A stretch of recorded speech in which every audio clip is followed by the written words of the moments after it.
Hey, Samuel. Hey, Sydney. I don't know, I was just Southern. Was I Southern? you were born that way. Hey, Samuel. So yeah, we're going to be talking about a Pink Floyd album today. Oh, shit. Dark Side of the Moon? No, not that one. Oh. The Wall? No. Oh. Dark Side of the Moon? No. It's like a more niche one. It's gotta be The Wall, then. These are the only two they put on t-shirts, so like what else? I have every Pink Floyd t-shirt, and there's two of them, so... I actually have seen an Animals t-shirt before, so for all the real Pink Floyd fans out there. I think the band is called Gorillaz. I was waiting for the intro song to come in, and I realized that this is the recording, not the actual podcast. Why doesn't it just naturally happen for me? Yeah. So this audience, shock to you, Sydney, and me. Apparently, this shit edits itself. We actually put zero effort into this. I'm glad you're here on this Sunday. I'm going to get right into the message. I'm going to tell it like it is, as they say. Oh, I heard a hallelujah. Did you think I don't know what the hell is going on? And a lot of strange places. Where in the hell have you been? Hell, fire! Hell, fire! Hell, fire! All right. Okay, there's something else, too. Hello, and welcome to the Satire Fire. We are so back. Just kidding. That sounded like we've been gone. We haven't been gone. Maybe you've been gone. Have you listened recently? Anyways, I'm Sydney. And I'm Samuel. And send me your listening history of the Satire Fire. And if you haven't listened enough, I'm gonna roast you. I've set up one of those elementary school behavior charts on the wall in my room, and if you haven't listened enough, you're getting a frowny face today. I'm sorry, but 3 of those and I'm gonna have to tell your parents. But if you've listened to the past 3 episodes, gold star. And not in the gay way, but Gold Star Satire Fire listener, this is the only podcast you've ever listened to. If this is the only podcast you've ever listened to, I'm gonna give you a kiss on the forehead. Not in the gay way either. just in a congratulatory way.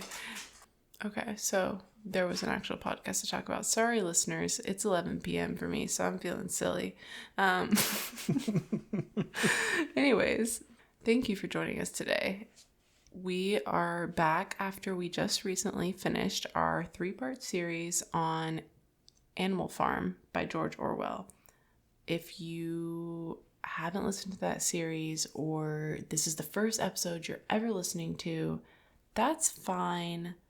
But as an explanation, we are a podcast about satirical novels, and this episode is in fact not going to be about a book. So if you're here for book content, I would maybe start 3 episodes ago. Yes. Today, what we are doing is one of our interlude episodes. We do these in between every book, and it's just kind of where we take a break from the book chats so that we have time to read our next book. You have time to read/listen to the next book and the previous podcast, whatever. And we talk about some other form of satirical media. Usually that satirical media we're talking about relates to the book that we just finished. So for Animal Farm, like I said, we did 3 parts. We did a summary. We did a contextual episode talking about all the things we need to know to help us understand Animal Farm. And then we did an analysis episode. And today we are talking about Animals. Confusing, right? Animals, an album by Pink Floyd. So, Allegedly. Allegedly by Pink Floyd. I don't know. I've heard Well, they only allegedly an album. I've never heard of it, so... They've only got 2. But yeah, we're talking about Animals by Pink Floyd, which is a concept album that is loosely inspired by Animal Farm. So that's why we're gonna chat about that. But before we do that, let's chit chat about other things besides the fact that it's 11 p.m. and I'm being a little crazy. Samuel, do you have anything you wanted to talk about? Yes. So this is a music episode. And so I thought that I would give you the opportunity to choose. Do you want me to talk about an album that I really like or a book that I just finished that I am middling about? I guess let's go with the album, because in the book we can talk about next week. Okay. We'll save the book shit for the book episode. So just heads up out there. Not only are we not talking about a book this week, we're not going to acknowledge that books exist for this week. Forget literacy. Never read anything. I'm becoming illiterate as we speak.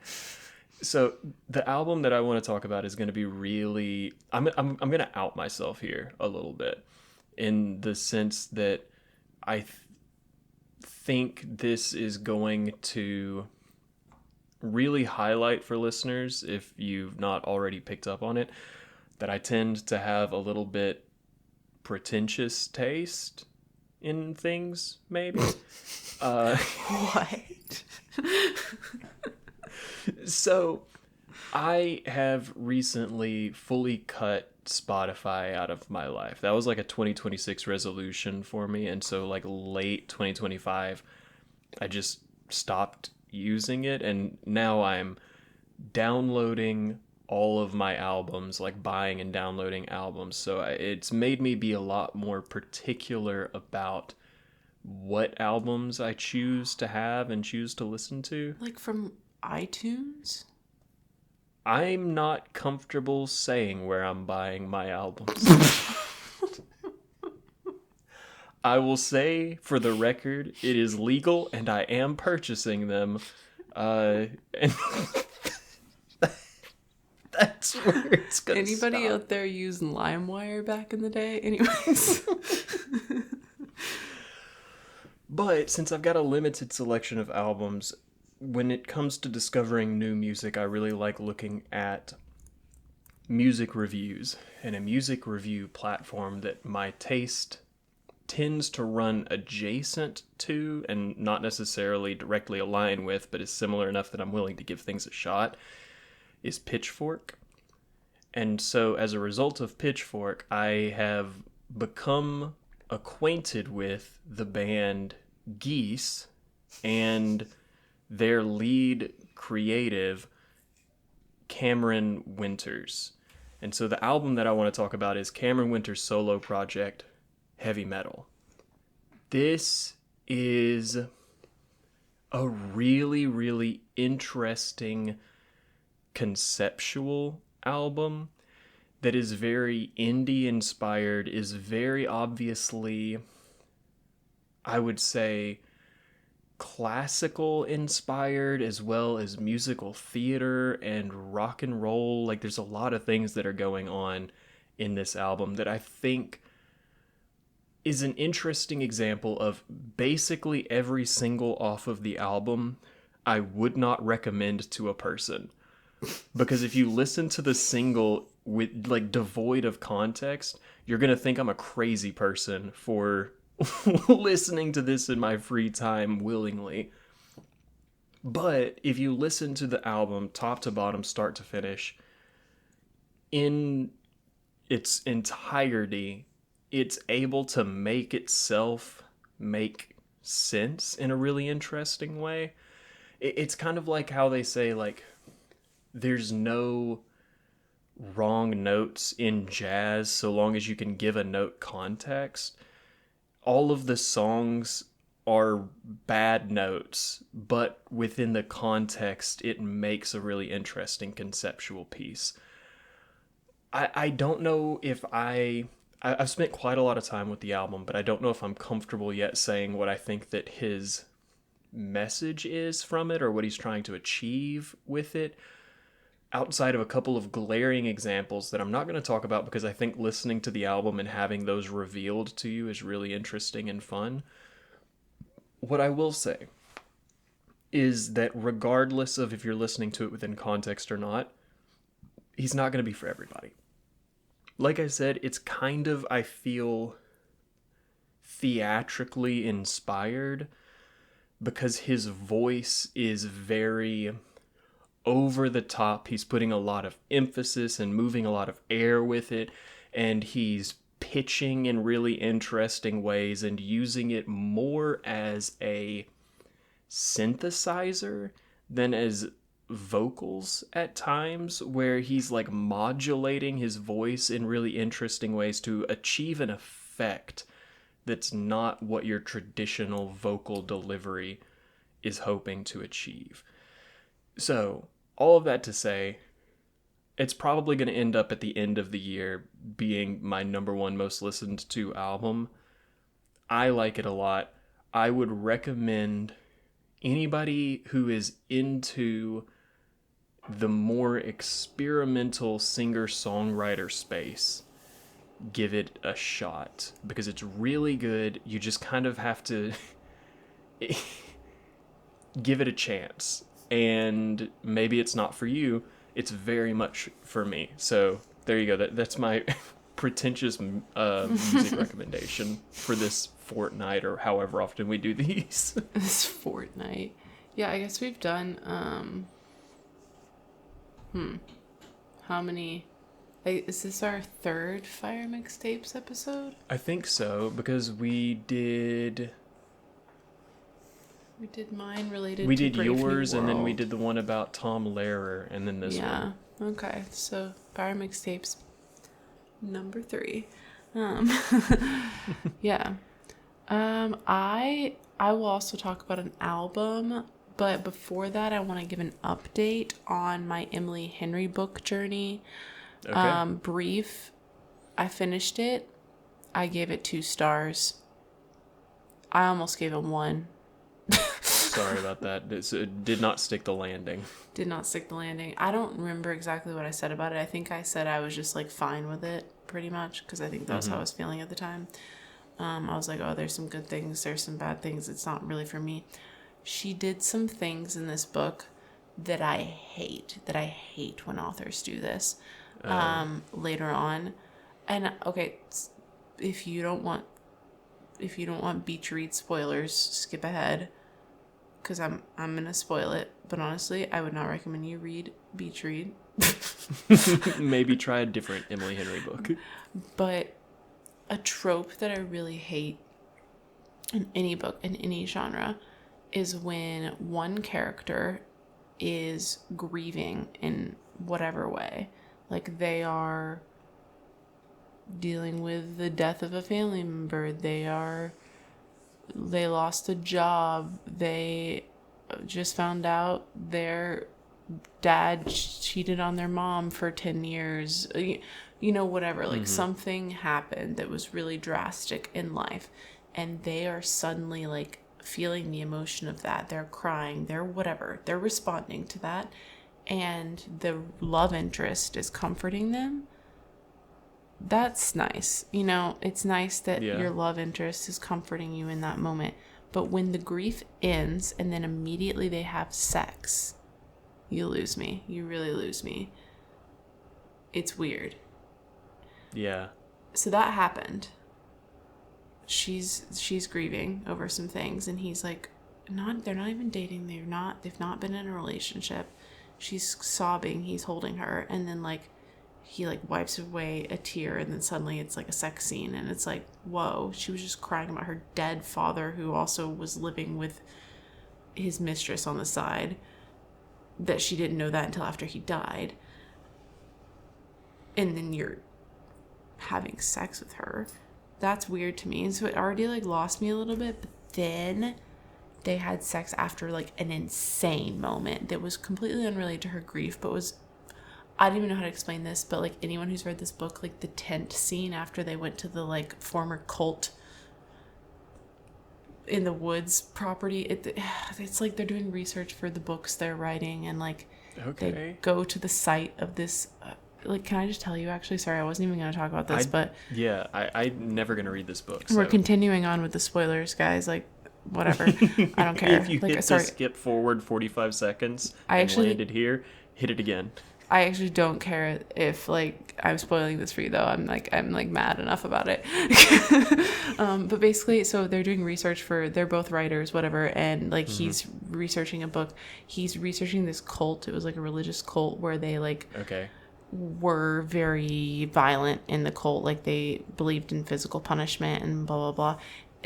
It all comes to a head in the cult when the prophet guy burns the entire site down, and so everyone dies of this like mass fire. So it's like mass murder, including himself, though. It's like murder suicide. And it's like a really tragic thing. Like there was a whole like trailer of babies. Like there was a nursery and like whatever, like it's like terrible, like this terrible event, and he's researching that for his book. And so they hike into the woods like through all this mud, and it's terrible, like it's raining, and they see all these charred buildings, and they're visiting the site that this all went down.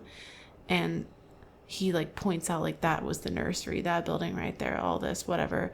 And then like they've been like miscommunicating for days. They're still not dating at this point. There's been all these issues, like whatever. And then, like, he, like, is like, you should just go back to the tent. They had set up a tent. They weren't supposed to stay the night in the woods near this burnt baby death site. But, like, the tent was for them to be able to, like, go in there and write and stuff and, like, use their laptops and just avoid the rain. So she goes back there, and he comes in, and they finally talk. Like, about the things they've been miscommunicating about or whatever. And then they have sex multiple times in the tent right next to the charred cult death site. And it actually it's just definitely an artistic choice. It just actually made me so mad. I was like, this is disgusting, guys. Like, I don't know what you're trying to do here. Like, it just like really, it like made me mad. I'm like, this is weird. Like, I don't. Yep. Yeah, that's fair. I feel like any book that includes sex that crosses your own personal moral boundary is going to be tough for you to empathize with. And also the relationship was so unhealthy. It was so unhealthy like the whole time. And I was like, is anyone rooting for these people? Like, I think in order for a romance to work, you have to be rooting for them. And I wasn't.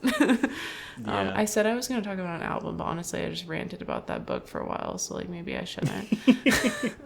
Up to you. I mean, you know, this is a easy breezy interlude episode. That's true. Okay. In conclusion, don't read Beach Read. Something I would recommend, is you listen to, well, okay, so since I haven't been posting on social media like the loser I am, what I would recommend is, I think these posts are pinned on, well, they're pinned on TikTok. I don't think they're pinned on Instagram anymore, but we did, there were a couple posts a while back where we did like 5 favorites to get to know me and Samuel. And in those, we each listed our 5 favorite albums. I put 6 on there, but anyways. And those are interesting. So it's like favorite albums, favorite books, favorite movies, TV shows. You know, yeah, go look at those posts if you want to know more about me and Samuel. But one of the albums I put on there is A.B. by Kaleo. And if you've never heard of the band Kaleo, I think this is a good one to mention because Pink Floyd is like a rock band, whatever your definition of rock is, like that's very broad, but Pink Floyd's a rock band. Kaleo is like a modern alternative rock band, and I would highly recommend Kaleo just as a band, but also A.B. is, in my opinion, like an example of a perfect album. There's no skips on that album for me. Great album. I won't say too much more because I talked for so long about Emily Henry, unfortunately.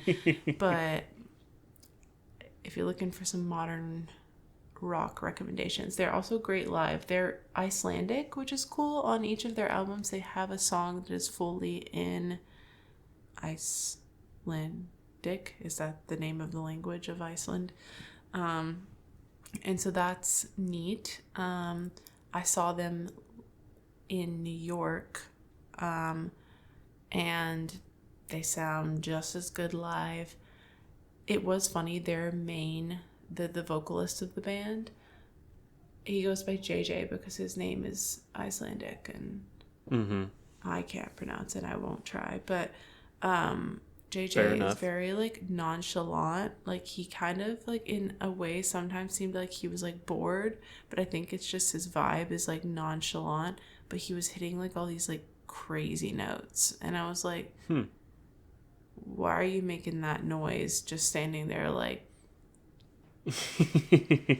this is you going to the grocery store? Like, that was interesting, but great album. There's a song on that album that uses the name Samuel in it, so hell yeah, shout out, represent. That's my music recommendation. Anyways, let's talk about Pink Floyd. Specifically, let's talk about Animals, not The Wall, not Dark Side of the Moon. Sorry, Dark Side of the Moon lovers. We're getting into the deep cuts. Let's talk about Animals. So this album is only 5 songs long, but it manages to be over 41 minutes long because 3 of the songs are over 10 minutes long. So with a lot of instrumental. So not your usual album. She's not like the other girls. But it was very much a concept album. It was written and produced and put out into the world with a political, social commentary purpose in mind. It wasn't necessarily made to be like Grammy winning. That being said, I think it's an excellent album. I think it's a really cool album to talk about, to think about, to listen to. It's not one that I like go to and listen to all the time because like usually you don't have time to listen to a 17-minute song. But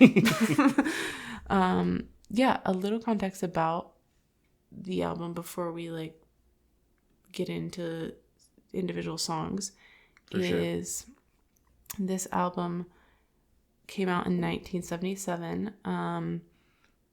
In the 70s in England, which is, Pink Floyd is from the UK. They're the English rock band. In the 70s, there was, they were experiencing a lot of inflation. In the way that America was experiencing a kind of almost capitalist boom, so was the UK. But there was a capitalist boom. I don't really want to go too into detail into what was happening. I think what you need to know mainly is that, like, as capitalism goes, there's an inciting event that is like economically good, and the economy is growing, and the rich are getting richer, and the middle class is staying exactly where they were, and the poor are getting poorer. But then there's something that happens, some kind of economic shock, and inflation it's getting out of hand. No one can afford anything. Even the rich, they can, but they're like, wait, why are things expensive suddenly? I want to hoard all my wealth. I don't want to have to be spending it, and I don't want to have to pay taxes. And then as like inflation makes life unlivable, there's some kind of crisis that often ensues. And in 1973, there was an oil crisis in the UK. And so, that's how inflation and capitalism works. There's your brief. Any thoughts, Samuel? Anything to add? I maybe it's something that you've got more context on, and if I'm entirely off base, I'll just cut this out of this part. I also think that it's important to note that the album has some themes related to violence done by the state, like the way in which the police and military and stuff like that can get involved on behalf of moneyed interests of the state in order to suppress working class people. Mm-hmm. And so I think that just like if we're giving a vague summary of the way that inflation can cause turmoil, it's also worth noting that when there is turmoil, generally the people that get called to squash the turmoil are going to be people with badges. Yes. That was good context. I also think that when we talk, the song I want to talk the most about is Dogs. Yeah. And this references that a lot. Mm-hmm. And also, though, in the other song, Pigs reference, there are a lot of theories about who specifically the 3 different pigs are. And I think we can talk a little bit about some people that were like public figures in England at the time when we get there. But I just, the general context I want to give is that, like, specifically Roger Waters of Pink Floyd was kind of like pissed about this at the time, and he did most of the writing and singing vocalist work on this album. And so as a whole, this album differs from Animal Farm in that it's specifically talking about capitalism in England, whereas Animal Farm was talking about totalitarianism in Russia.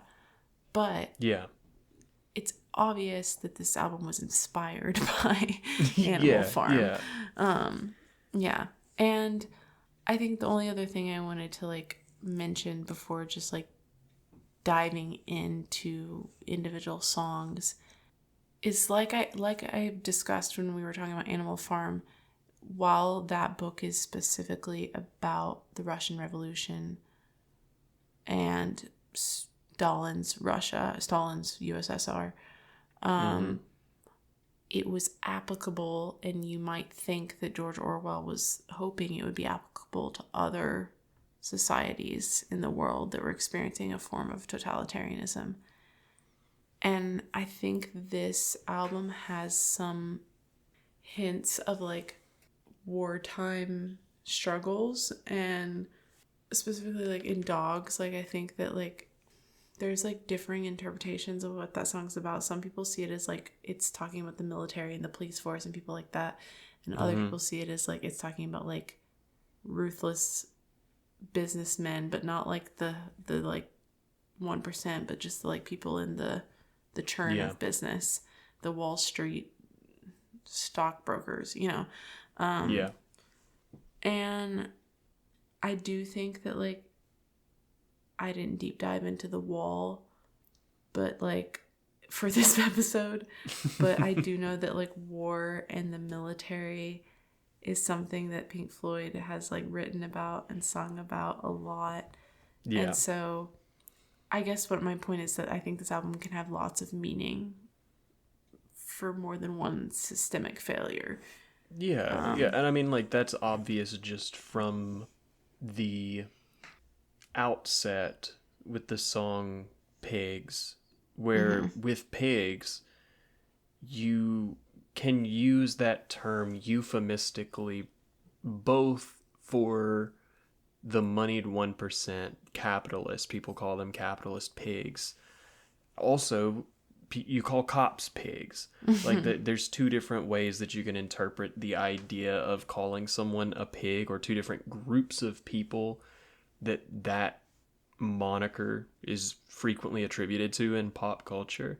And that does kind of like run through the album. Like it is, as with most art, the artist is bringing you something and then it's up to you to interpret it. Yeah, so let's get into it. So this album, like I said, 5 songs. The first and last song are short kind of introductory songs. I'm not going to talk about them today. Yeah. But they're just kind of getting you into and out of the concept that's about to happen. Then we have 3 main songs. Gonna focus more so on the first 2, but each song introduces a different character or set of characters, similarly to Animal Farm.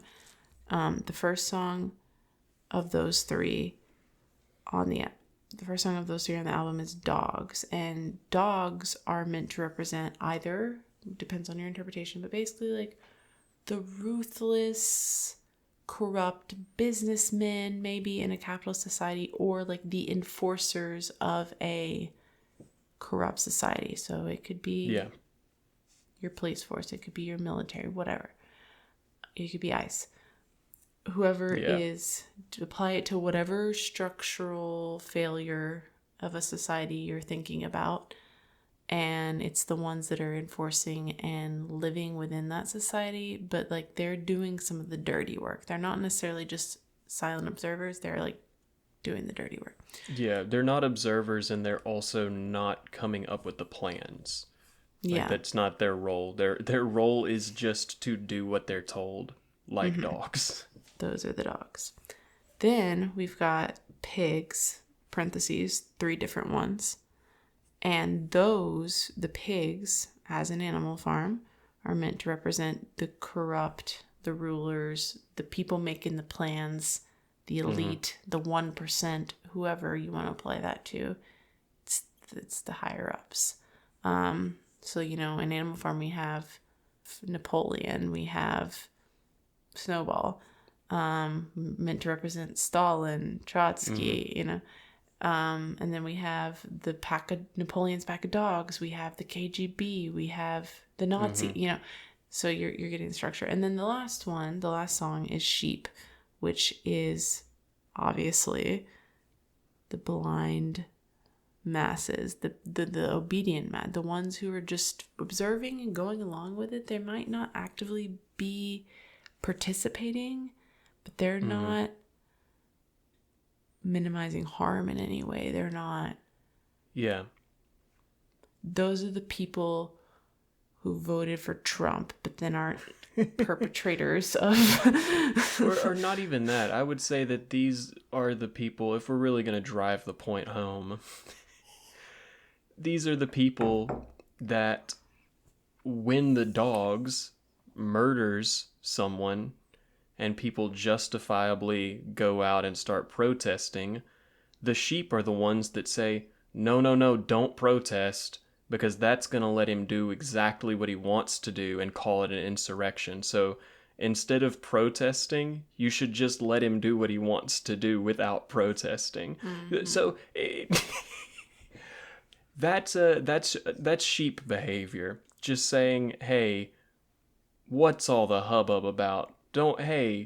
Let's everybody keep our cool. Yeah. So that's the overall big picture of the album. And I think that, like, keeping that in mind, like, you kind of know what's about to happen. Yeah.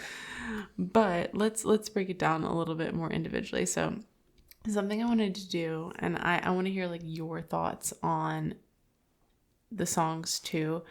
But I think in my last Fire Mixtapes episode, I didn't focus a lot on the music, and I have a lot of thoughts about the actual, like, musicality of Dogs specifically that I wanted to talk about. But do you have specific things that you want to talk about the individual songs, or like things that you want to make sure we have time for? I was going to talk some about the lyrics, but if you want to start with talking about the music, I'm totally game for that, because I really like this album, and I think that it is very well executed. Parts of it that I really enjoyed was the incorporation of sound effects, which kind of cheapens what it is that it's actually doing to just say that they're sound effects, but it adds a texture and a dimensionality to the various tracks that make them feel more lived in than I think they would, and much less sterile than they would otherwise. So yeah, if you want to start with music, we can start there. If you want to start with lyrics, I'm also game to start there. I feel like those are the two main categories to cover. Yeah. Okay. Okay, I'm gonna start with dogs. There is a cool thing that happens musically in Pigs, but we'll start with dogs chronologically. Yeah, because it's first. Yeah. So as mentioned, this song is kind of about the enforcers of a corrupt society. And I think that something that is often talked about when thinking about any societal corruption is like, how did they do it? How did they bring themselves to, I think the most like famously discussed is Nazis. Yeah. Because you're hauling people off, especially if you were hauling people to a concentration camp. You were leading people into a gas chamber. How did you do that? What happened psychologically that made you think that was the right thing to do? And there's like research studies about this. There's so many, scholars and psychologists, anthropologists, people who are sociologists trying to figure out how the heck and I think the biggest thing that like comes up is that there's a disconnect between the action you're taking and your mental like process. It's like you're not connecting emotion and humanity to the action. And I'm not saying this to defend it, it's just like a fact that it's happens. like, keeping with the Orwell theme, it's kind of double think-esque. It's double think-esque. Not allowing yourself to process something beyond the fact that it like, oh, it's my job, and so that's what I'm doing, and I'm not going, like, my job doesn't define me as a person. And while, like, also, some of them were really stupid and really cruel people. Dude, definitely not saying like, actually, no matter what, I don't care what's happening in your brain. Oh, you got really psychologically traumatized. Oh, so you so led hard people for you into their death. But what they're doing in this song musically is there's a lot of disconnect, and so if you listen, so each chord, there's like 4 main chords in this song for most of it. And I will say these chords are like bizarre, like they're weird chords. They're not, I'm not gonna get too like in music theory depth because I'm not gonna assume that everyone listening to this cares, but they're weird chords. They're not your normal chords. When I read them and was like looking up like what was happening in the song, I was like, how did they just like think of that? And so it's weird. It's already feeling like off-putting. Like the music is off-putting for this song. But they do something interesting in that each chord gets 4 measures. And so that means, for anyone who doesn't really like understand what that means, that like, so typically like if you're you know when you're like clapping to a song and it's like 1 2 3 4 and you're clapping on the beat, you're going 1 2 3 4, like that's a measure. Like your usual, like you do like 2 claps per measure. I don't know if I'm explaining this well enough for a podcast, but basically there's a lot of time. You spend a lot of time on each chord, which is not your usual structure. So that's already like the chords in a way feel disconnected from each other because you're spending a lot of time with each one. But then the strumming pattern on the guitar, each strum they mute in between each strum. And so like instead of just like letting the music ring out nonstop, there's a muting between each strum where there's like a bit of silence, like a little bit of a break. And I personally don't know, I've never spoken to Roger Waters, David Gilmour, whatever. I think that was intentional. I think that was like, there's a disconnect. It feels harsh. It feels different than like a lot of songs feel. And I think that's really interesting. And cool. Yeah. Very like intentionally dissonant and discordant at times in a way that is off-putting for the purpose of being off-putting. Because I feel like part of it, the song is interested in, like you said, that psychological state of being a dog. And I think that right from the get-go, it's priming you for the main thesis of the song, which is the pigs have the dogs on edge. Like, you can't get comfortable in the moment, because if you're comfortable, you have this space to reconsider. And so by keeping you on edge, like it says in the song, it's like, you gotta keep one eye looking over your shoulder, you know? Like, you've gotta have an anxious feeling in your spine in order for you to be in the headspace they want you to be in. Yeah. And there's moments in the song that are a very like standard chord progression, where it's like well-known chords, like things that are like easy to listen to. You expect them, you'd hear them on the radio, but then it goes back and forth between that and these like weird, bizarre chords that I'm discussing. And I think that like is representative of thinking very sanely in your day-to-day life and being like, people don't deserve to die. People don't deserve to starve. People deserve to live and have health care and have a shot at life. And then thinking irrationally of like, this is what I'm supposed to be doing. This is my job. This is how. And there's like a back and forth between like what's normal and expected and good, and what's weird and bizarre and how do we get here? And another thing that happens for this song is that the standard tuning of the guitar is actually, it's not the standard tuning. The guitar is tuned a whole half step down, or no, a whole step down. Yeah. So the guitar is not in standard tuning. And so it's not your average Joe. And then the last like musical thing that I wanted to mention for this song is that the guitar solos in the song get increasingly like just like more erratic. Like it starts with a very like the solo goes kind of where you're expecting it to, and then like in the next solo doesn't do that necessarily. The third solo, it's just like, what's going on? Yeah. And like, I think that all of that is really, really interesting. And I think that it really shows the work that went into realizing the concept that they had for the album. Because like, I'm every song does this.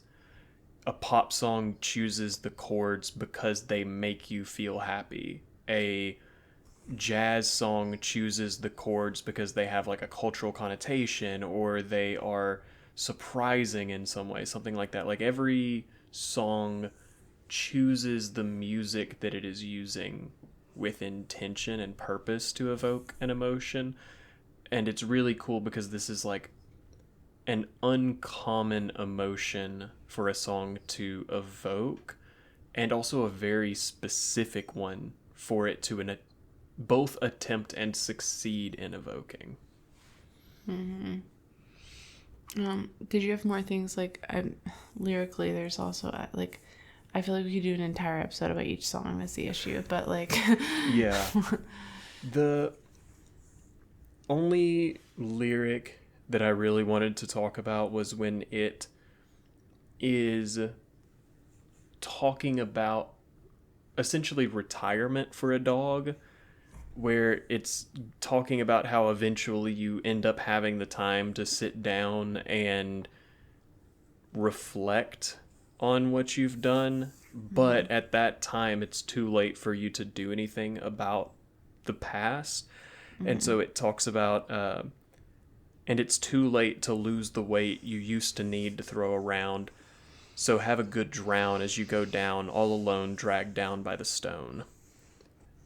And you know, sometimes it is cathartic to think about a dog having a heart attack.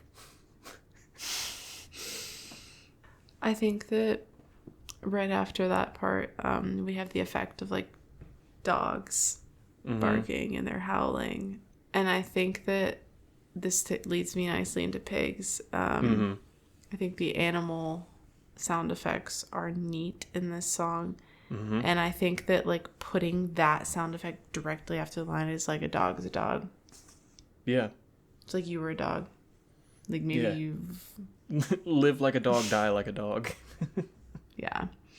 And I highly recommend for anyone listening to this, I'm so sorry that we're not a Pink Floyd podcast or a fully music podcast, but I highly recommend reading the lyrics of this song. Interesting. It does an excellent job of acknowledging the complexities of being a dog, but then saying like, it doesn't really matter though, because at the end of the day, you were a dog. And that's kind of the whole theme of the lyrics is what I would say.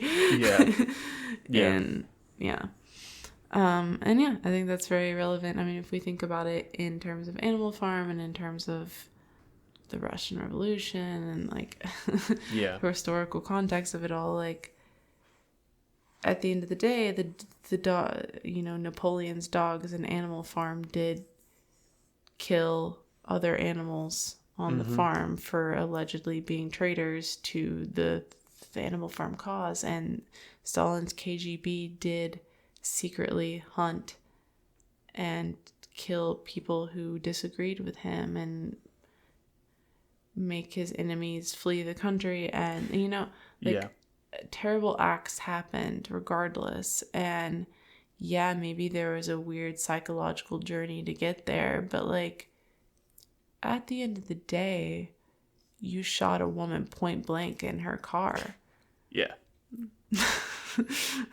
Was trying to leave the scene. So I think that it's a really interesting song and you should read the lyrics.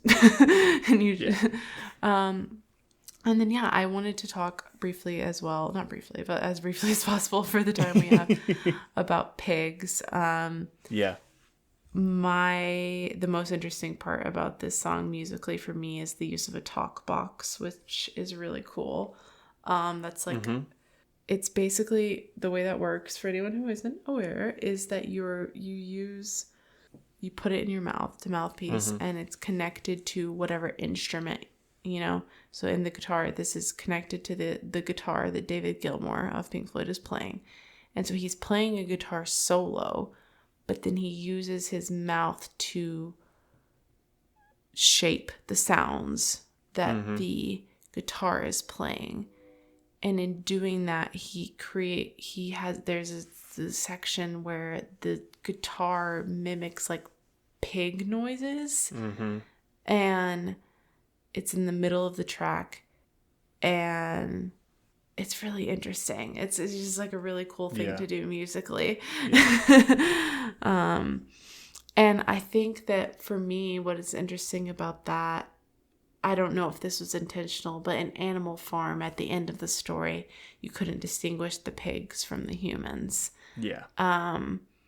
And in a way, I feel like this is representative of that, but also like thinking about like the corrupt, like those in power, maybe at one point they were, and sometimes they're just like Nepo babies, but other times maybe at one point they were a part of the like general public, maybe they were a part of society, maybe they came to power on a like platform that was very like human centric and people centric and lower class centric, whatever, like I'm going to do this. They had a running platform for whatever position of power they're in that made sense to you, to the general individual of a society, but then they become this like dictator-like person, corrupt person in power, and you can't distinguish that person from the person that they said they were going to be. And I think that's a cool way to show that concept. Definitely. I agree with that. Lyrically, did you have specific things you want to talk about? This one is interesting lyrically and is very, I'd say, different than Dogs, whereas Dogs is very generalized and also is maintaining a very specific message throughout that it's hoping to strike a chord with. This one, I believe, is much more specific in the critique that it's trying to give, and as a result is a little bit more obtuse to your average listener of 2026. Whereas I can definitely understand in the 3 different verses the archetype that is being described. I don't know if I have the direct connotation of being like, oh, I think I know who that specific person is. My assumption is that the one female pig is probably Margaret Thatcher, but I don't know that for a fact. Yeah. So that is something I wanted to talk about. In pigs, there's basically like not three verses. I don't know how you would. It starts off and there's kind of like an intro and like the ongoing like insult of the song, which is charade you are. Charade, Oxford Dictionary definition, it's an absurd pretense intended to create a pleasant and respectable appearance. So basically, you're a fake. Yeah, it's in America typically it's charades. Like that's the thing. But they are British, and it is slightly a different pronunciation. Yeah.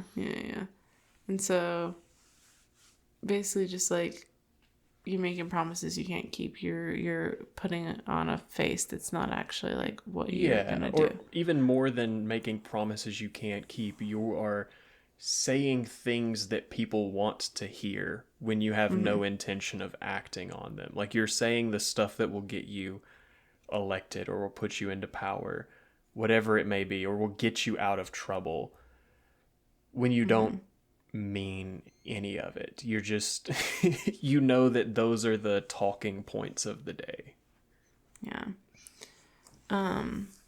And so the first kind of like verse or like section that talks about like an individual person is kind of thought to be just like a businessman, because it's pretty vague. It's just saying like your head down in the pig bin, saying keep on digging, pig stain on your fat chin, what do you hope to find down in the pig mine?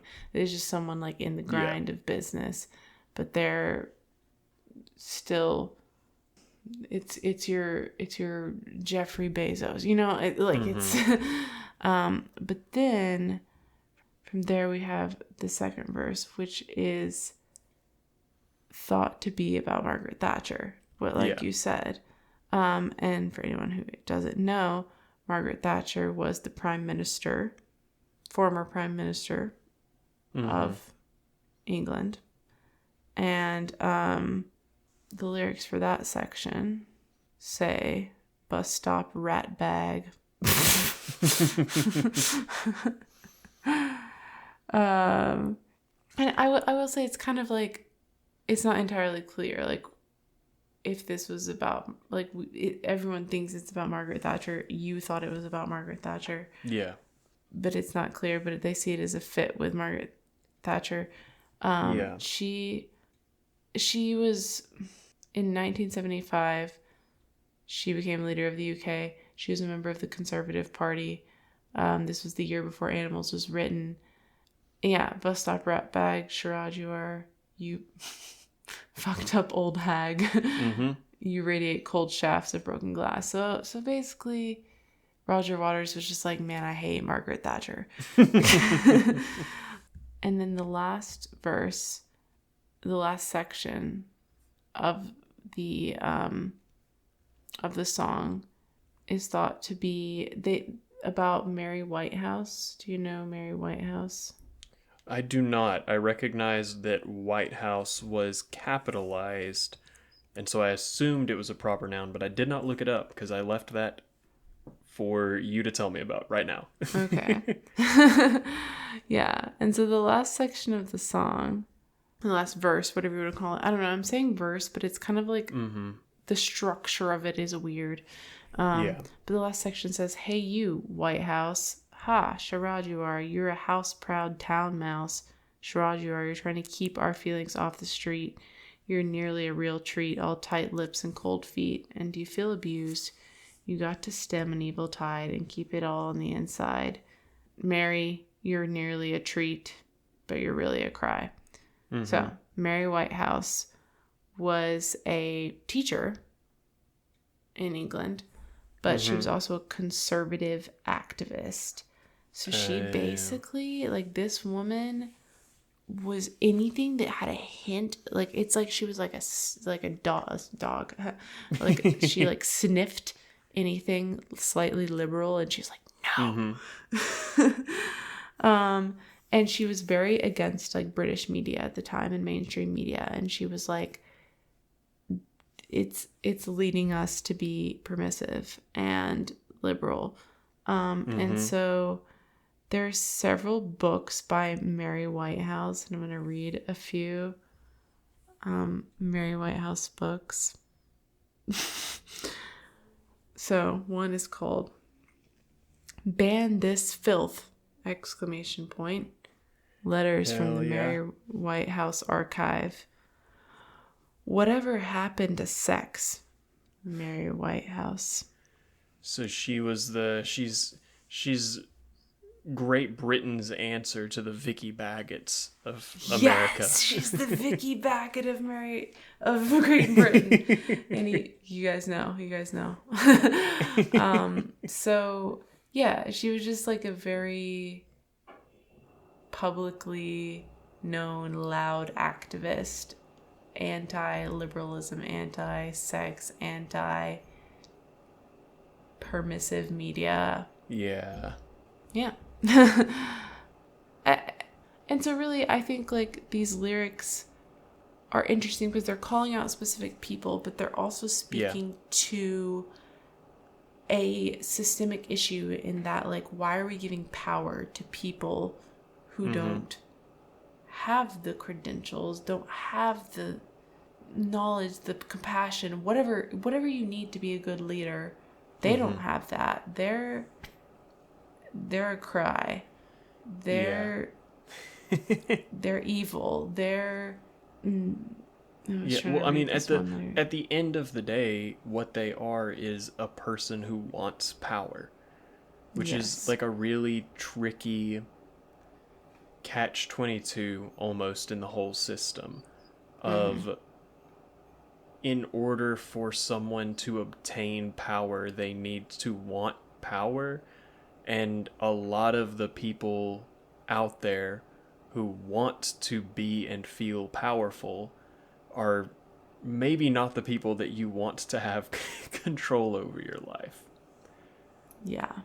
But yeah, I think that the lyrics to this are great. I really like it. I like the whole album, like I said, and I think that this is a very interesting dissection of the different ways in which a person can participate in culture in a negative way, but still be in their own lane, where it's like you've got people who are overly greedy and are in a business sphere.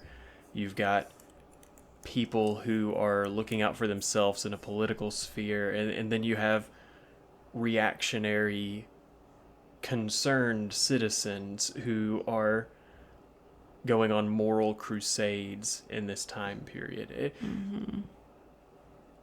It's very interesting, and it's interesting that those archetypes have changed so little. Yep. And it's very interesting that it's so applicable to so many different societies and ways of life in a society. Yeah. I didn't plan to really talk about Sheep because I think it's quite straightforward lyrically. But I do think the biblical references in Sheep are very interesting. Yeah. And like I said, I do think we could do an episode per song of this album, which is hard because, often I think in these interludes, especially when it comes to the Fire Mixtapes. We're trying to do a lot in one episode. Yeah. But yeah, it has a lot of biblical references. And I mean, sheep are a big theme in the Bible. Any Bible readers out there? Any VBS enjoyers? But one really cool part of it is there's like a parody of Psalm 23, where the Lord is my shepherd, I shall not want. You know that psalm, and it basically the whole song is just about like they're just kind of like peacefully in the pasture, just vibing, but they're being led to the slaughterhouse, and Yeah. Yep. So that's animals. Thanks for listening. I hope that you got something out of this. I felt like it was a big undertaking to try to do this album, and I thought a lot about like how to focus my time. Great album. If you want to both enjoy but also spend a lot of time thinking about a musical work, I would recommend it. But if you just want to vibe, I wouldn't recommend it. Yeah, so is there anything else we usually do in the interlude episodes? No. Sometimes we play a game, but not all the time. No time for a game. No time for games here. You gotta work. You gotta you gotta be in the working class and not be able to afford to live and not ask questions, though. Anyways, so thank you for listening. I hope you guys enjoyed this. We will be back next week with our regularly scheduled programming. I appreciate everyone who's listened to this series because I was kicking off the new year with a regular Satire Fire feature, and for regular listeners, we did spend a month doing not that. We spent a month doing like fun stocking stuffer episodes for the month of December, and I kind of forgot how to be a podcast host this month. So I hope that it was fun, and I hope that you enjoyed it. Next week, we will be back with our next book series where Samuel will be leading us in a discussion of Player Piano. Yes. By Kurt Vonnegut. And I know there are a lot of Vonnegut fans out there, so that's really exciting. He will start with our usual summary episode. So if you haven't read Player Piano, or you haven't read it recently, or you just want to listen because you like us, we'll be there. And we'll be talking about Player Piano. Yeah. And like Sydney said, thanks so much for listening. Be sure to rate us 5 stars, like, comment, subscribe, tell your friends. Our intro and outro are remixes of the song 48 by Kaleo.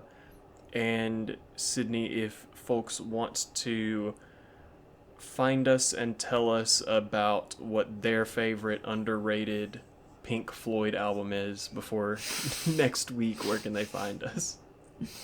We're on Instagram at the Satire Fire Pod. That's POD. And we are on TikTok, Blue Sky, and YouTube at the Satire Fire. Guys, I really promise I'm going to try to get back in the swing of things. I've been trying to deal with busy. some personal life adjustments. So I will try to get us posting. I have like so much content that just needs to be edited. So like there's going to be a week in the next however many weeks where I'm just going to post every day. And you guys are going to be like, whoa.